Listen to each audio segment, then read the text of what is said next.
mga katambay, magandang umaga. So, dito tayo sa may Quintos Corner G. Tuason. So ayan, GT Toda.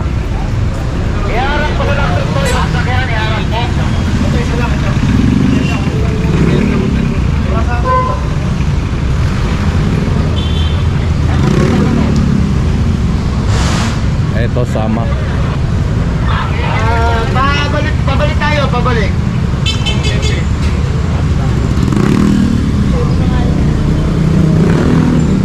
Dito sumakay tapos magpahati kasi.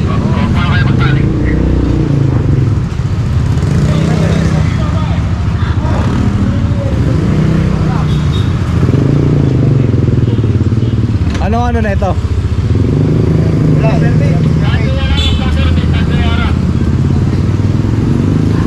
Papilahan to ng GT Quest Toda.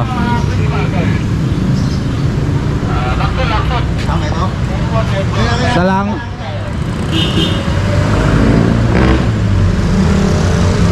Ayan, isa lang.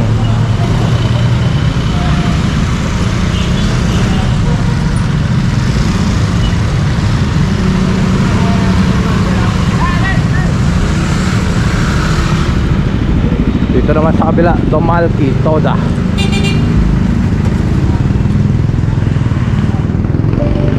Isa lang. Dalawa. Magandang umaga po. Doon nakatira po sa 9112 si Arlen Diaz. Nangyari lang po na dito sa barangay.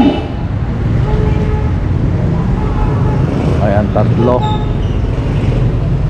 Yung iba ron, kumpleto. Ulit ko lang po. Doon nakatira po sa 9112 si Arlen Diaz. Nangyari lang po punta dito sa barangay.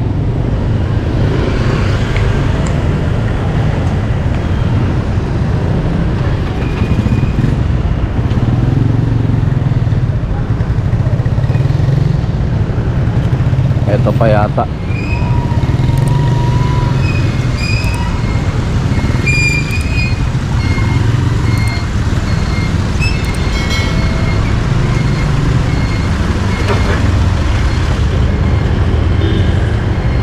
Apat.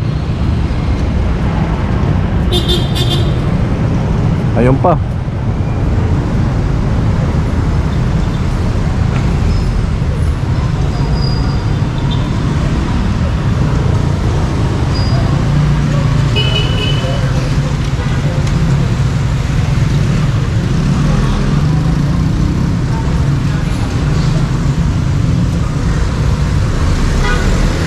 Panglima yun, yung hinihila ni ano, Kuya Jun.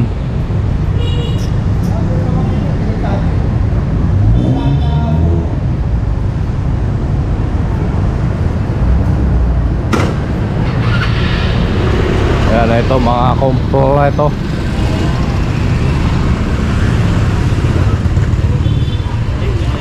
Ano yung walang driver kasi? Tago! Uy! Uy!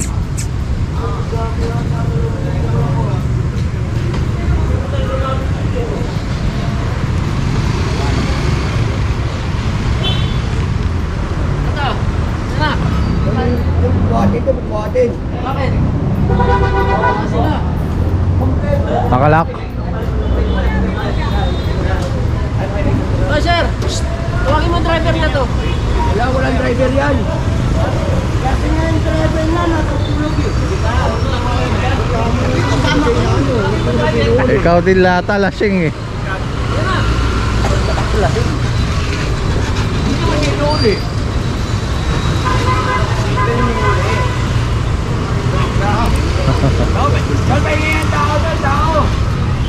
Lasing pala may-ari na ito, siya rin lasing. Buhatin lang, buhatin. Buhatin mo ulit. Iska lang.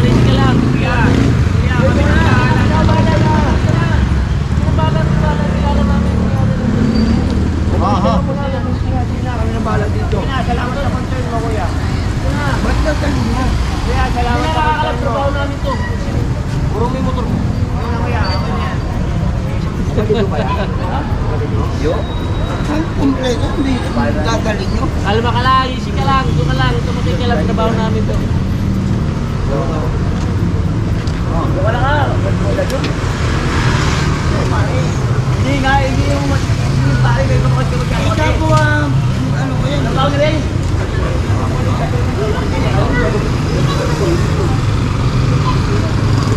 Ito nakapila rito sa ano. Mamasada ba to?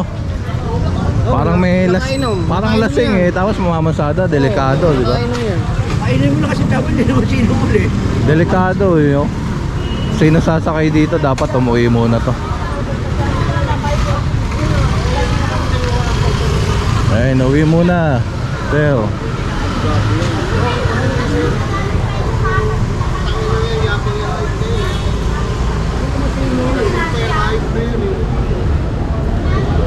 ayan. Oh.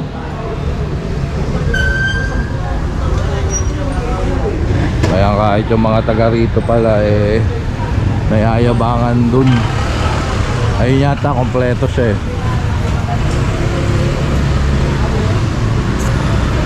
Kaya concerned lang ako rito kapag yung namasada to eh kawawa naman yung ano pasahero. Dapat natin to lihin DUI, no? Driving under the influence.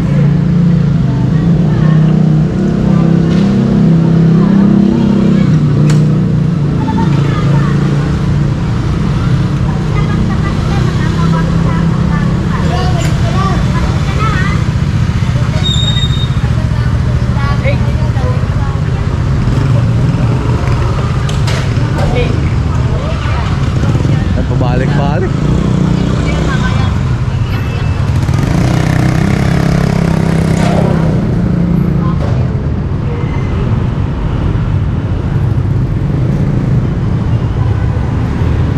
Wag naman sana, kawawa lang yung pasahero.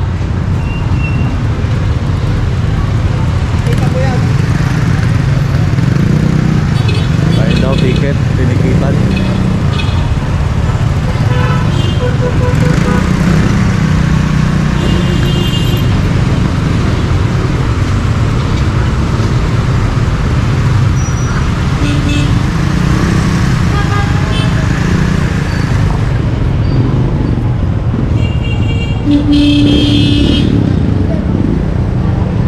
Kung ako lang enforcer, inuli ko na yun. Dinala ko sa impounding, pinagkape. Wala siyang ano eh, karapatan na manatili sa kalsada at magmaneho.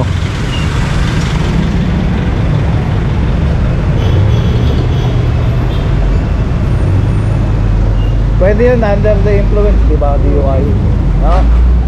Nakakayari sa...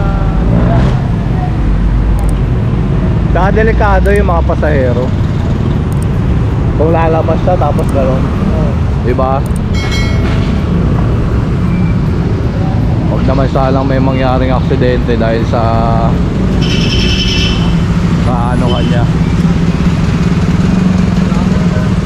Eto, kompleto yata.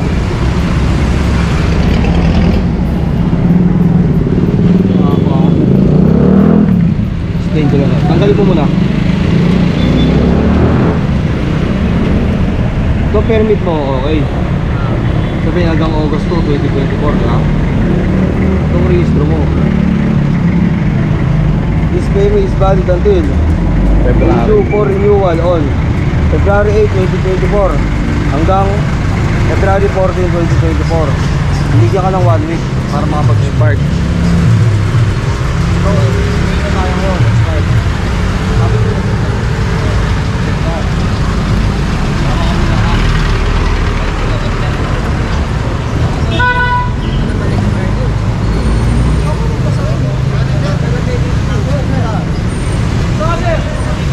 Register ka lang.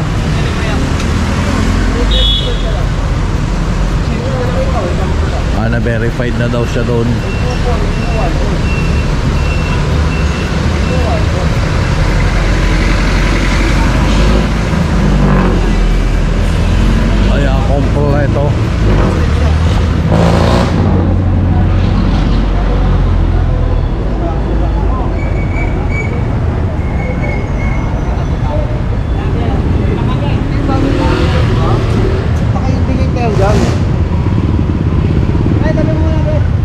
July kasi siya nag ano, renew. Ano yun eh? Same thing. Tapos plaka mo, dos oh. February. Yung nagpa ano ka sir nung July, Late register ka late registration ka. Ayan meron kang delinquent. So late na yung ano mo nung July. Dapat February talaga renewal po.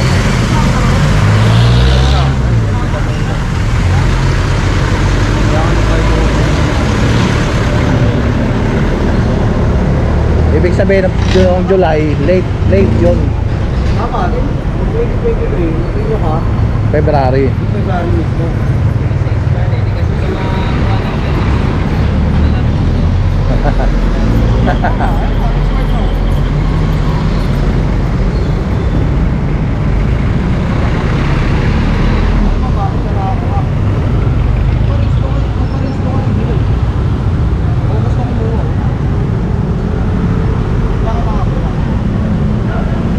Ayan di ano ni sir.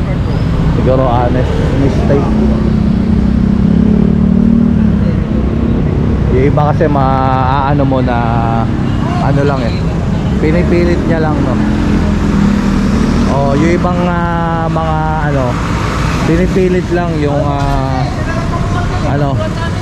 yung violation nila no. Kumbaga talaga nagpapalusot. Pero ito kay sir, nakikita ko naman, opinion ko lang, honest mistake naman para sa kanya.